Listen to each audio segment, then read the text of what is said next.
భవిష్యత్తులో కూడా ఇంకా ఎన్నో ధ్యానాలు మనము చేయబోతూ ఉన్నాము. In the future also, if God willing, we'll definitely go from strength to strength by God's grace to study such life histories. ప్రభువుకు మనము మహిమ తేగలుగునట్లు ఆయన వాక్యము ద్వారా ప్రభు దినదినము అనుదినము ఆయన మనతో మాట్లాడుచు ఉన్నారు. Our God is such a God, He always talks to us every day from His holy scriptures.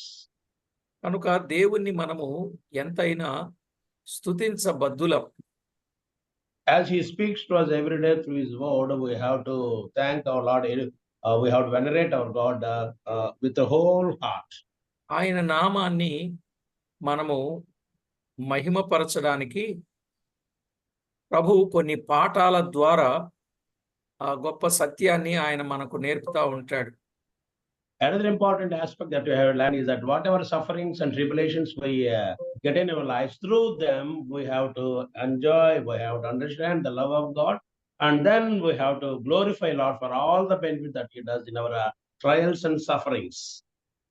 కనుక ప్రతి ఒక్కరూ వాక్యములో ఉన్న వాస్తవాలు గుర్తించి తదుపరి దేవుని నామాన్ని మనము తేటగా ఎరిగి ప్రభువును కనపరచడం మనకెంతో మంచిది. With such an understanding of the word of the Lord, so we have to glorify our Lord. We have to glorify our Lord not only in positive trends, but in negative trends also. We have to glorify our Lord. ఎక్కువ సంగతులు వాక్యములో నుండి మనము నేర్చుకోవాలని దేవుడు ఇంకా మనకు ఆయుష్ ఇచ్చాడు, అవకాశం ఇచ్చాడు, ఆరోగ్యం కూడా ఇచ్చాడు. The reason why God is prolonging our lives with health and all the resources for our good living on this universe is that we have to understand the many experiences that we have to understand in human life. Thereby we can come closer and nearer to కనుక God. ప్రతి ఒక్కరం దేవుని వాక్యములో నుండి వచనాలను చదువుకొని వాక్యాన్ని ధ్యానం చేద్దాం. The human experience that we experience in human life by God's grace, they might teach us great spiritual lessons. Thereby we can study the word of the Lord day by day. మన వాక్య ధ్యానం కొరకు ఆదికాండం 30వ అధ్యాయం 21 నుండి 24 వచనాలు చదువుకుందాం. For today's meditation, let us turn to the book of Genesis, chapter 30, verse 21 onwards. ఆ తరువాత ఆమె కుమార్తెను కని ఆమెకు దీనా అను పేరు పెట్టెను. దేవుడు రాహేలును జ్ఞాపకము చేసుకొని ఆమె మనవి విని ఆమె గర్భము తెరచెను. అప్పుడు ఆమె గర్భవతి అయి కుమారుని కని దేవుడు నా నింద తొలగించెననుకొనెను. మరియు ఆమె యెహోవా మరి ఒక కుమారుని నాకు దయచేయును గాక అనుకొని అతనికి యేసేపు అను పేరు పెట్టెను. The verses that we have before us, they read like this from chapter 30, verse 21 up to 23. And afterwards she bare a daughter and called her name Dinah. And God remembered Rachel, and God hearkened to her and opened her womb, and she conceived and bare a son, and said, God hath taken away my reproach. And she called his name Joseph, and said, the Lord shall add to me another son. That is the 24th verse. చదవబడిన లేఖనాల కొరకు ప్రార్థన చేసి వాక్యాన్ని ధ్యానం చేద్దాం.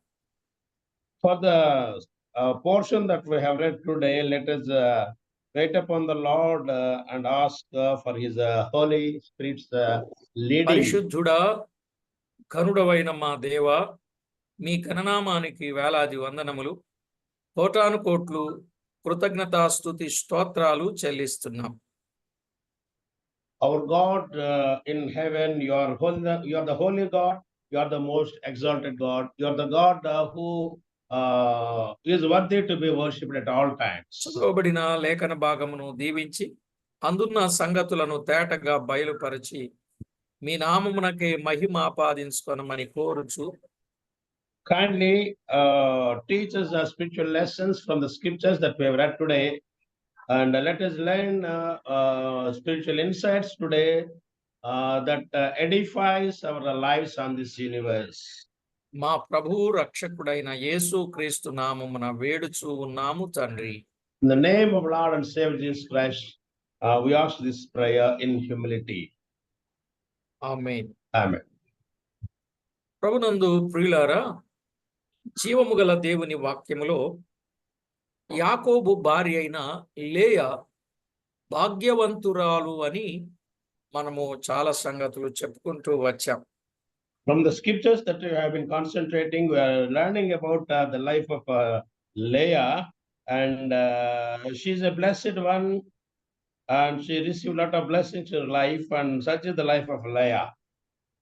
లేయా కుమారులను కనినట్లుగా చూచాం. We have seen that Leah gave birth to sons. అయితే ఇప్పుడు ఈ 21వ వచనంలో లేయా కుమార్తెను కనినట్లుగా చూస్తున్నాం.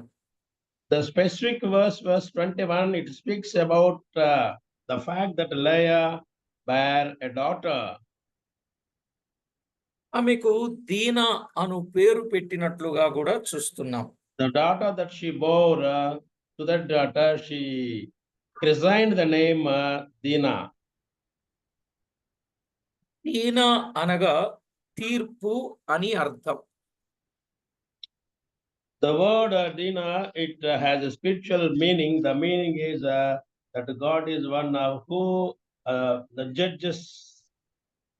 పేరు దీనంగానే ఉంది గాని తీర్పు అంటే అది భరించలేనటువంటిది అన్నట్టుగా ఉంటుంది కదా. The name sounds as if Dina is humble and she has the humility character, but whereas her life is definitely goes before the Lord for judgment. Bible గ్రంథములో 7 తీర్పులు ఉన్నాయి. వాటిని కొంచెం వివరించుకుందామా లేక దాటిపోదామా? In the Bible, there are 7 facets of God's judgment. All those 7 are worthy for us to study. Shall we continue with that aspect? వివరించుకుందాం. ఖచ్చితంగా మీరు అడుగుతారు ఆ 7 తీర్పులు ఏంటి అనేది. కనుక నేను కూడా చెప్పడానికి సిద్ధంగా ఉన్నాను. మొదటి తీర్పు 1. The 7 facets of God's judgment, they go like this. Number 1. యెషయా గ్రంథం 53వ అధ్యాయం 8వ వచనం. For that, we have to turn to the book of Isaiah, chapter 53, verse 8. అన్యాయపు తీర్పు నొందిన వాడై అతడు కొనిపోబడెను, అతడు నా జనుల అతిక్రమమును బట్టి మొత్తబడెనుగా, సజీవుల భూమిలో నుండి అతడు కొట్టివేయబడెను, అయినను అతని తరము వారిలో ఈ సంగతి ఆలోచించిన వారెవరు అన్నాడు. In English, it goes like this. He was taken from prison and from judgment, and who shall declare his generation? For he was cut off out of the land of the living. For the transgressions of my people was he stricken. ఇక్కడ క్రీస్తు ప్రభువు పొందిన తీర్పును గురించి చెప్పబడింది. This verse talks about the judgment that Jesus underwent. ప్రియులారా, ఇక్కడ యేసు క్రీస్తు ఆయన న్యాయవంతుడు, న్యాయకర్త అయినా కూడా ఆయన అన్యాయపు తీర్పు నొందినట్లుగా చూస్తున్నాం. We know that Jesus Christ is the righteous person and he is the holy person. But we see here in this verse that the judgment that he underwent, it was not at all up to mark for him to undergo. నేరమేమీ లేకపోయినా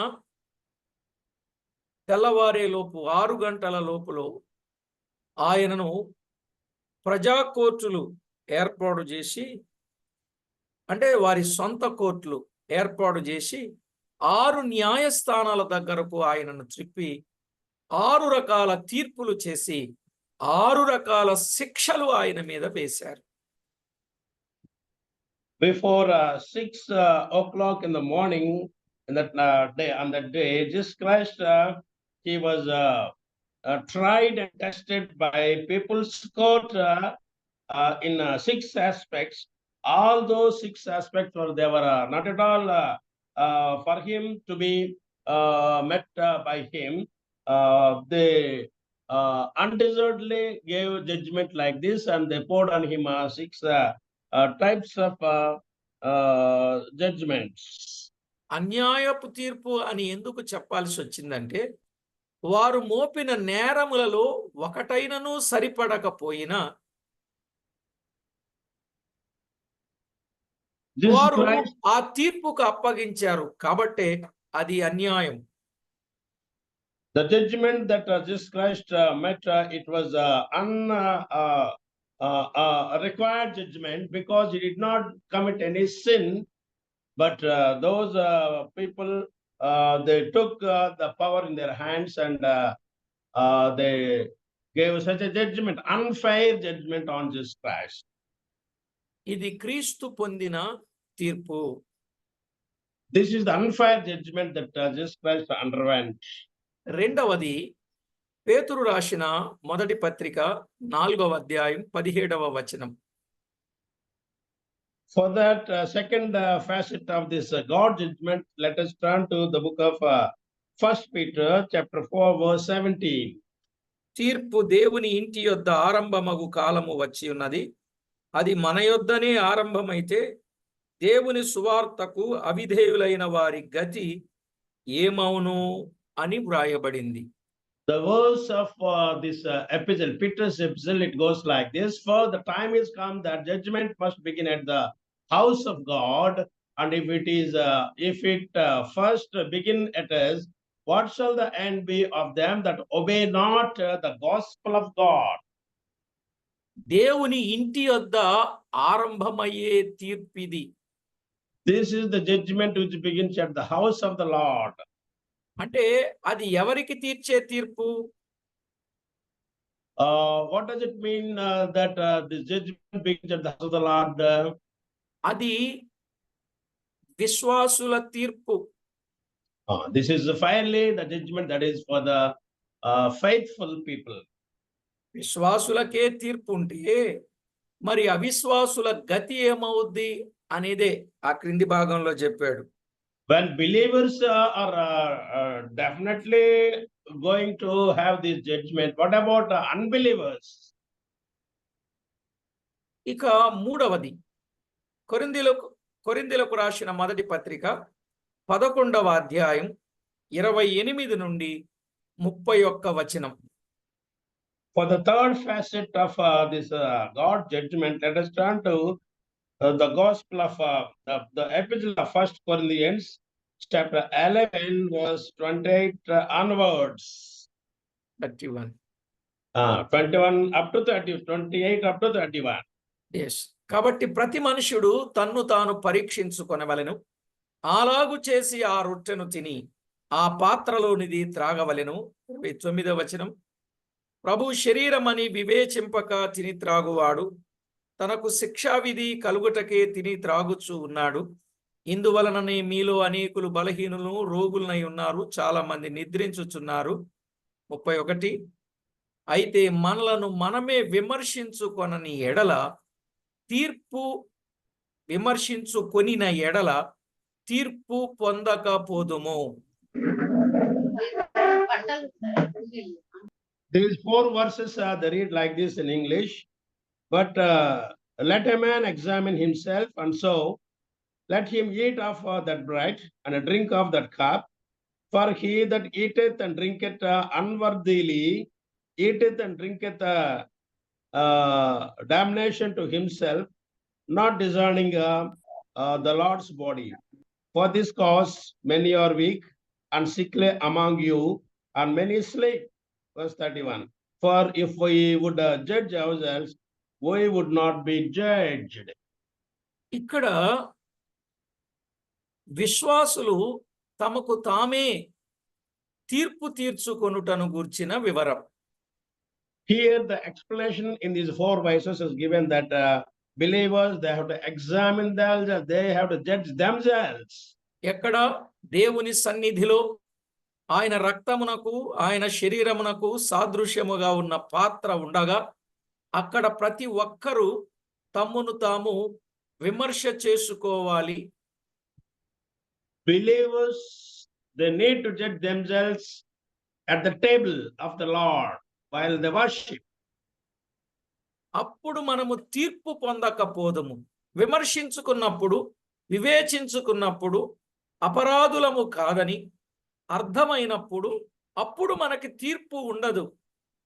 When we take part in the God's table worthily, definitely there won't be any judgment on us. But we take part in the table unworthily, definitely God's judgment will fall on, will become sick, and some people will die. ఇక్కడ 4 విషయాలు చెప్పబడ్డాయి. 1 యోగ్యముగా అన్నాడు. 2 అపరాధులము కాక అన్నాడు.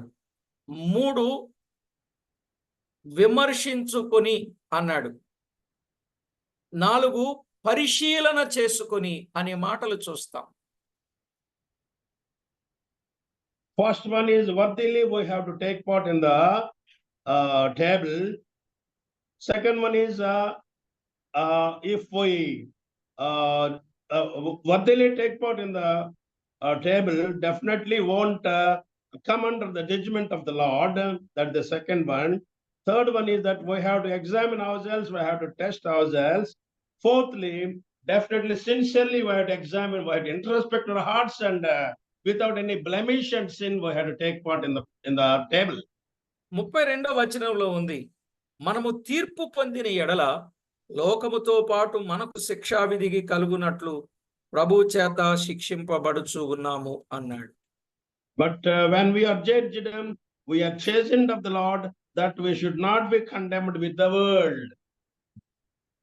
కాబట్టి ప్రభునందు ప్రియులారా, విశ్వాసులమైన మనము ఎవరికి వారమే తీర్పు తీర్చుకోవాలి అనేది మనం చూస్తున్నాం. The third important theme of this judgment is that individually we have to introspect ourselves and take part in the Lord's table without any blemish. 4వదిగా Fourth one is మత్తయి సువార్త 25:31 నుండి 46 వచనాలు. For that fourth angle of God's judgment, we have to turn to the Gospel of Matthew 20 verse 25 verse 31 up to 46. ఇది అన్య జనాంగముల తీర్పు. The judgment is about the judgment of the Gentiles. ఈ అన్య జనాంగముల తీర్పు, ఆ తీర్పులో గొర్రెలు మేకలు వేరు చేయబడతాయి. In this judgment, the goats and the rams, they'll be segregated in the presence of the Lord. గొర్రెలేమో ప్రభువుకు సంబంధించినవి, మేకలేమో Rams, సాతానుకు సంబంధించినవి. rams or lambs, they represent believers. Goats, they represent unbelievers. కాబట్టి రేపు అన్య జనాంగముల తీర్పులో కొందరు గొర్రెలుగా ఉన్నారు, కొందరు మేకలుగా ఉన్నారు. In the day of judgment, the Gospel of Matthew speaks that there will be segregation of believers and unbelievers. ఈ గొర్రెలుగా ఉన్నవారు దిగంబరిగా ఉన్న వారిని చూచి బట్టలిచ్చారు, రోగిగా ఉన్న వారిని చూడవచ్చి వారికి సహాయం చేశారు, ఆకలిగొనిన వారికి ఆహారం ఇచ్చారు, దప్పిగొనిన వారికి దాహం ఇచ్చారు, సరసాలలో ఉన్నప్పుడు వారు పరామర్శ చేశారు. ఈ మంచి పనులు చేసినప్పుడు వారు గొర్రెల గుంపులోనికి వచ్చిన వారుగా చూస్తాం.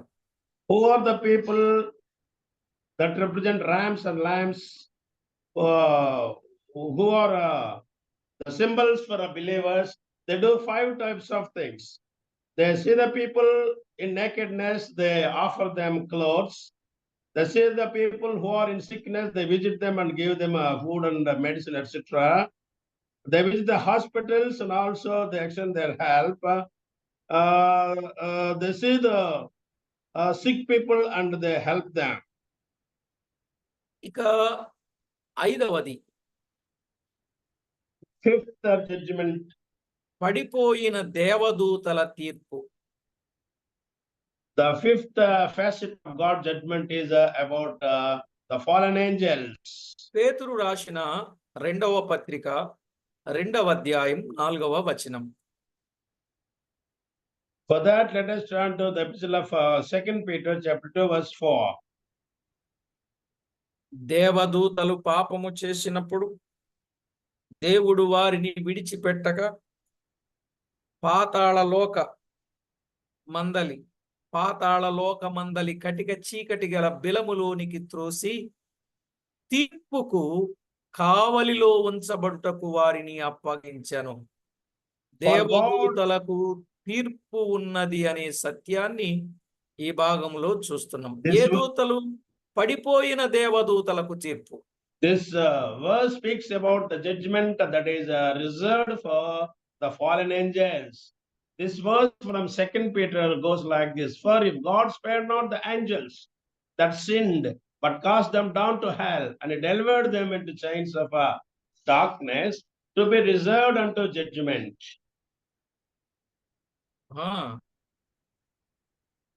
కొరింథీయులకు రాసిన మొదటి పత్రిక 6వ అధ్యాయము 1-2 వచనాలు.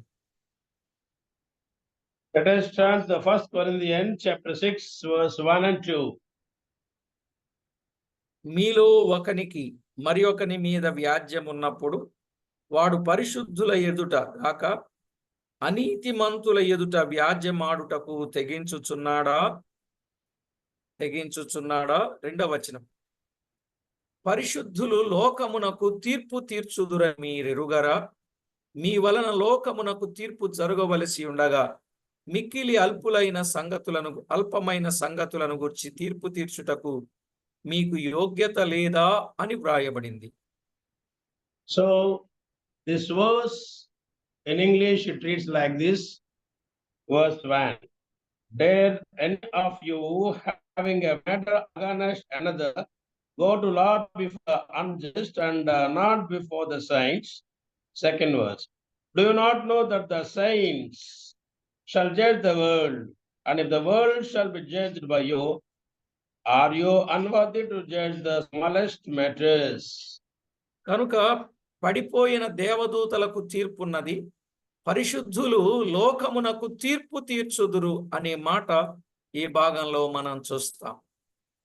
The sixth aspect of this God judgment is about saints who will judge the world. That is the sixth aspect of God judgment.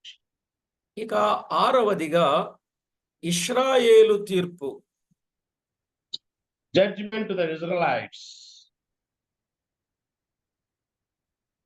6 or 7? 6.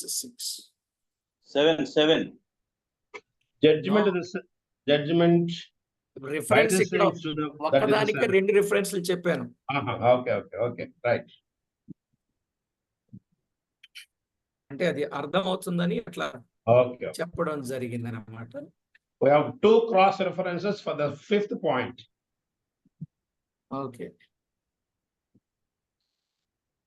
యెహోషువ గ్రంథం The book of Joshua 20వ అధ్యాయం 38 నుండి 44 వచనాలు. chapter 20 verse 38 to 44. ఇశ్రాయేలు తీర్పు అనేది మనకు అక్కడ కనబడుతుంది. This is the judgment by the Israelites. కనుక ప్రతి ఒక్కరికి తీర్పు ఉన్నది. So we understand by this point that everybody definitely will undergo God judgment. ఇక 7వదిగా పాపాత్ములైన మృతుల తీర్పు ఉన్నది. 7th day judgment for the unbelievers who have already died. ప్రకటన గ్రంథం 20వ అధ్యాయం 11 నుండి 18 వచనాలు. For that the valid reference is from the book of Revelation chapter 20 verse 11 to 18. అయితే మనం ఒక మాట చదువుకున్నప్పుడు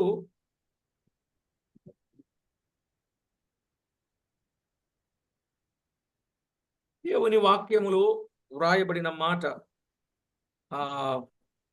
15 వరకు, 11 నుండి 15 అండి, 18 కాదు, 11 నుండి 15. 11 to 15, okay. 12వ వచనం చివరి భాగములో, ఆ గ్రంథముల యందు వ్రాయబడి ఉన్న వాటిని బట్టి తమ క్రియల చొప్పున మృతులు తీర్పు పొందిరి అని వ్రాయబడింది. And another book was opened, which is the book of life, and the dead, life, second part. And the dead were judged out of those things which were written in the books, according to their works.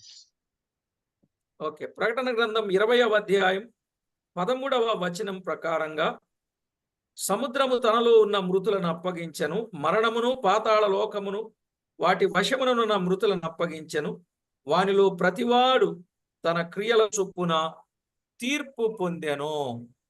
And the verse give the details. The details are, and the sea gave the dead which were in it, and the dead and the hell delivered up the dead which were in them, and they were judged every man according to their works. దీనినే ధవళమైన మహాసింహాసనపు తీర్పు అంటారు. This judgment is called the judgment before the great white throne judgment. Right. తీర్పులు ఎన్నండి? 7. 7 రకాల తీర్పులను గురించిన విషయాన్ని మనం విన్నాం. So far, we have made a meticulous study regarding 7 aspects of God's judgment. ఒకటి క్రీస్తు పొందిన తీర్పు.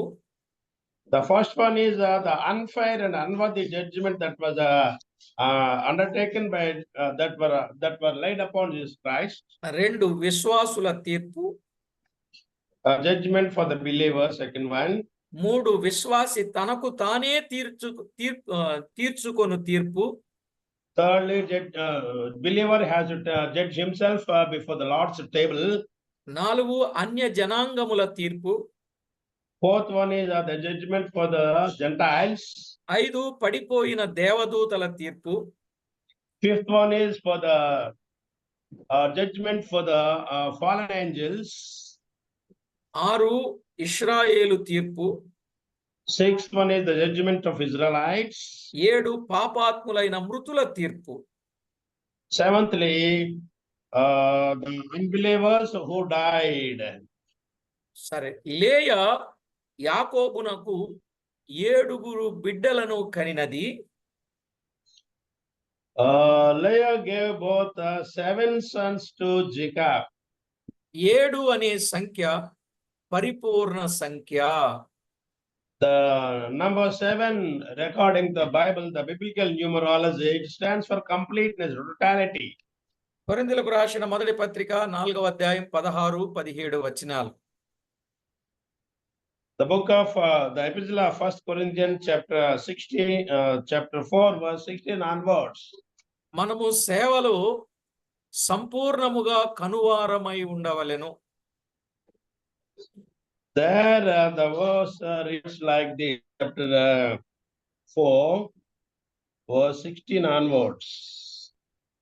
ఓకే. లేయా ఎన్నిక లేనిది, అయినా దేవుని చేతిలో అత్యధికముగా వాడబడింది. Leah definitely she is nothing in comparison to Rachel and others, but at the same time God counted her as if she is worthy to get blessings from him. లేయా అనగా బడలిక అను అర్థం కూడా ఉన్నది.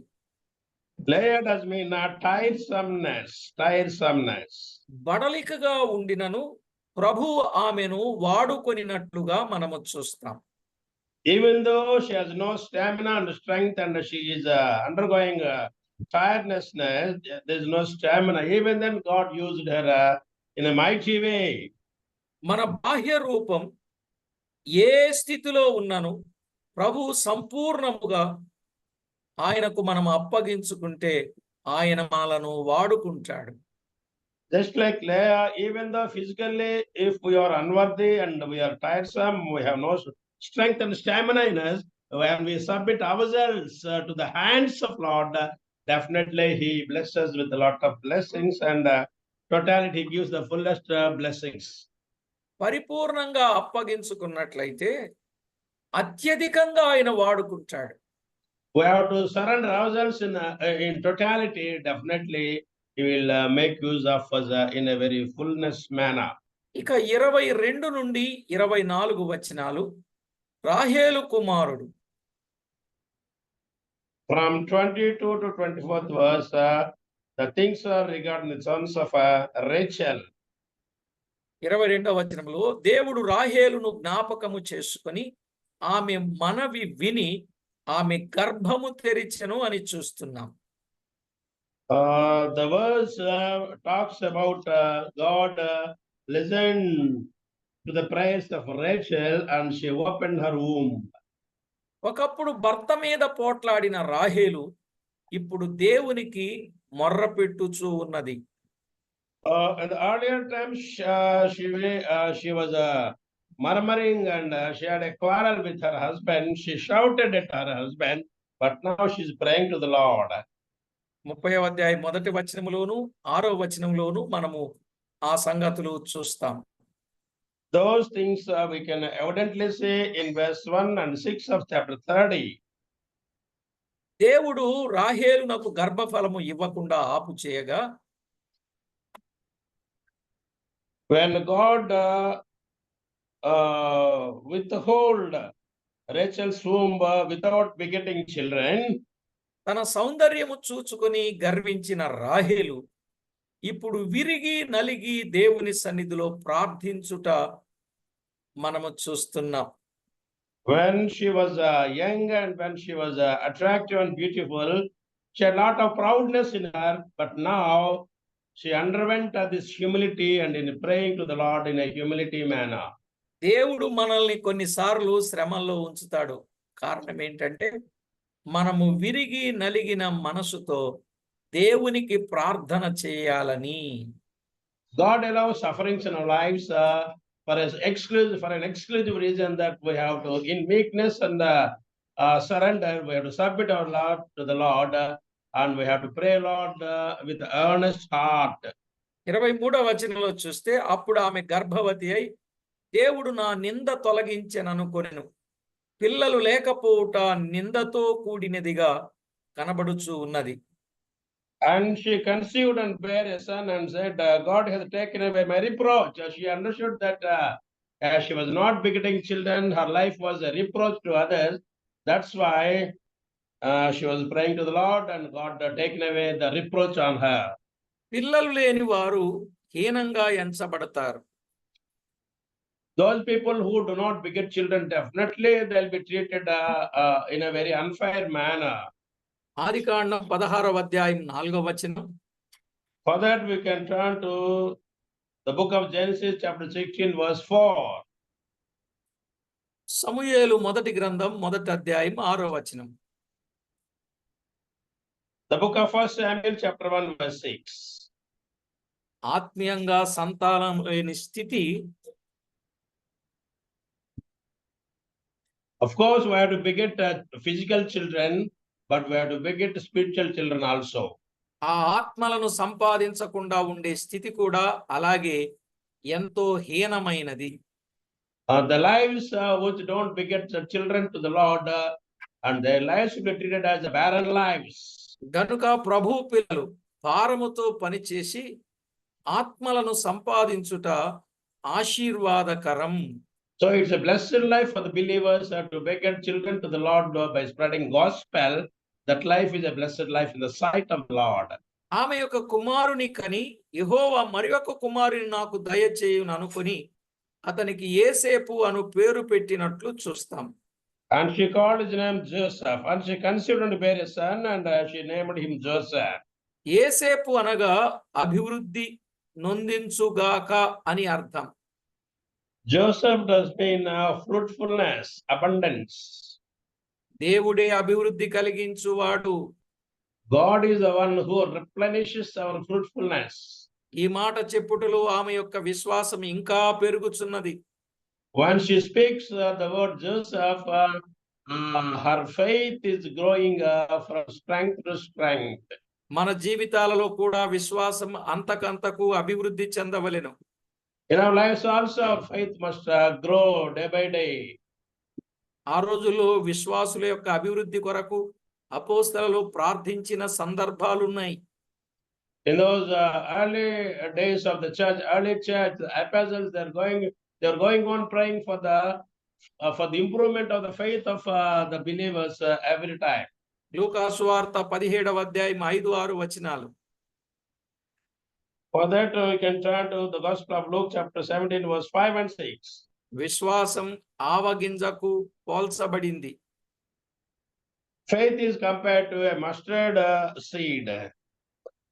ఆవగింజ భూమి మీద వేసినట్లయితే అది పెరిగి కూర మొక్కలన్నింటిలో పెద్ద చెట్టు అవుతుంది. When the mustard seed is sown in the soil, definitely it grows and it becomes a huge tree. మత్తయి సువార్త 13వ అధ్యాయం 31-32 వచనాలు. For that, we can turn to the Gospel of Matthew, chapter 13, verse 36, 31 and 32. అలాగే మనము విశ్వాసములు అభివృద్ధి చెందవలెను. Thereby, it's a mandatory for us to improve our faith strength by strength. కృపలో అభివృద్ధి చెందవలెను. Not only in faith, but also in grace, we have to grow strength by strength. జ్ఞానములో అభివృద్ధి చెందవలెను. Not only in faith, not only in grace, but in knowledge also we have to grow. విశేషంగా ప్రేమలో అభివృద్ధి చెందవలెను అని లేఖనాలలో చాలా స్థలాలలో చూస్తాం. Beyond all these things of faith, grace and knowledge, we have to grow in love in an abundant manner. తెస్సలోనికైల విశ్వాసం అయితే బహుగా వృద్ధి పొందింది, అభివృద్ధి చెందిందని సాక్ష్యం ఇచ్చాడు. The faith of Thessalonians, the improved strength by strength, their faith is extolled like that by Apostle Paul. కొరింథీయులు అన్ని విషయాలలో అభివృద్ధి పొందాలని పౌలు వ్రాశాడు.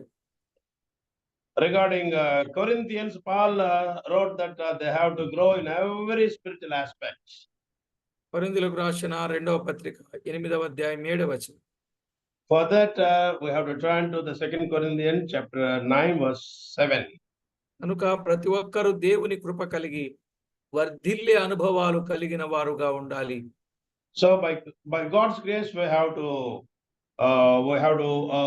develop, we have to spiritually, by God's grace, day by day. ఇప్పుడు మనం ఇక్కడున్న వాస్తవాన్ని అర్థం చేసుకున్నప్పుడు మనము దినదినము ప్రతి విషయంలో అభివృద్ధి చెందుచు అనేకులకు ఆదర్శంగా కనబడాలనే సత్యాన్ని కూడా మనం నేర్చుకోవచ్చు. We have to improve our spiritual faculties every day. We have to develop ourselves spiritually in all these things every day.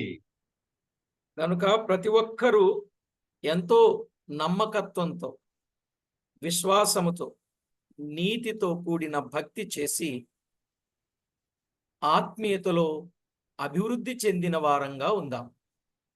So by God's grace, let us keep up our faith and also let us keep up our righteousness so that spiritually we have to develop ourselves and we have to improve ourselves. ప్రార్థనలో, వాక్యము చదువుటలో, వాక్యము ధ్యానించుటలో, ఇతరులకు పరిచర్య చేయుటలో, దాతృత్వము కలిగి ఇచ్చుటలో, అన్ని విషయాలలో మనము అభివృద్ధి చెందవలసిన వారమై ఉన్నాం. So we have to develop in praying ourselves and also we have to develop in reading the word of the Lord, and we have to develop showing love and helping the needy people, and we have to develop in every spiritual aspect. సువార్త ప్రకటనలో చక్కగా అభివృద్ధి చేద్దాం. సువార్త ప్రకటనలో, ఆత్మల సంపాదనలో, సంఘాల స్థాపనలో అభివృద్ధి అనేది అందరికీ తేటగా కనబడేటట్లు ప్రభువు కొరకు నమ్మకంగా జీవిద్దాం. So we have to grow in spreading the gospel, we have to grow in reaping the souls to the Lord, and also we have to grow in establishing churches according to the New Testament principles. ఆ విధంగా ప్రతి ఒక్కరూ సిద్ధపడదాం. యాకోబు సంపద, సంతానం ఎలాగున అభివృద్ధి చెందిందో మనం ఇంకా చాలా చక్కని పాఠాల్లో మనం విందాం. All these things they tell that Jacob, he was improving and developing in accumulating wealth and also accumulating physical seed. పరిశుద్ధుడవైన మా తండ్రి, మీకు స్తోత్రము చెల్లిస్తున్నాం. Our God in heaven, you are the holy God. Thank you, Lord, for your wonderful name. యాకోబు కుటుంబీకుల యొక్క జీవితాలలో మేము విన్న సంగతులు మా భక్తి జీవితానికి ఎంతో ప్రయోజనకరంగా మేలుకరంగా చేసినందుకు స్తోత్రం. You have taught us many lessons from the descendants of Jacob. Thereby you have taught us many spiritual lessons. For that we thank you, Lord. ప్రతి విషయంలో మీకు మహిమ తేగలుగునట్లు మమ్మును మీరు సిద్ధపరచి బలపరచి నడిపించుచున్నందుకు స్తోత్రాలు అర్పిస్తూ We thank you, Lord, for the fact that you are leading us spiritually day by day from the Holy Scriptures, teaching us many spiritual values. మా ప్రభువు మా రక్షకుడు మమ్మును అన్ని విధాలా ఆదుకుని నడిపించే మా ప్రభు అయిన యేసుక్రీస్తు నామమున ప్రార్థించి వేడుచు ఉన్నాము తండ్రి. In the name of Lord and Savior, who leads us, who protects us, who replenishes, we ask these things in the most exalted name of Lord and Savior Jesus Christ. ఆమేన్. ఆమేన్. ప్రతి ఒక్కరూ కూడా Amen. దేవుని నామ మహిమార్థమై అభివృద్ధిని పొందేవారుగా ప్రభువుకు మహిమ తేవలనని ప్రభు పక్షంగా ప్రేమతో మనవి చేస్తూ ఉన్నాను.